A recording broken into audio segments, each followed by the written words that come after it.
Hi, my name is Lisa Nichols, and in this video I'd like to expose you to the idea of simple chemical tests. These are quick tests that organic chemists sometimes do to gain insight into what kind of functional groups might be present in an unknown sample. They're very quick things. They often are just done in test tubes where you just add a few drops of each thing and something dramatic will happen. There might be a gas produced or a solid, or it might have a color change. And then that will tell you something about structures that might be present. Let me show you a simple chemical test that's called the Beilstein test, and this is a test for halogens. What you would first do is take a rod, a copper rod, and you'd put it into the flame of a Bunsen burner, and you first just heat it up to burn off anything that might be present on the copper wire. So this is a cleaning step.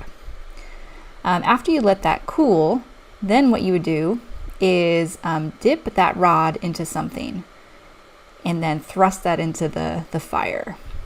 So this is actually going to give a negative result. This is something that doesn't work.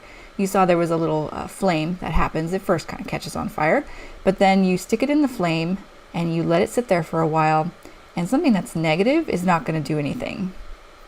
So you don't get anything special really. It just kind of looks the same as when you were cleaning it. So that's negative.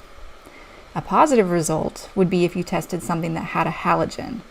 So when you stick that copper wire into something that has a chlorine or a bromine or an iodine, and then you thrust that into the fire, you're first going to get the little burn. Of course, that happens at the beginning, but then as you leave it there, you're going to get a green flame. Isn't that amazing?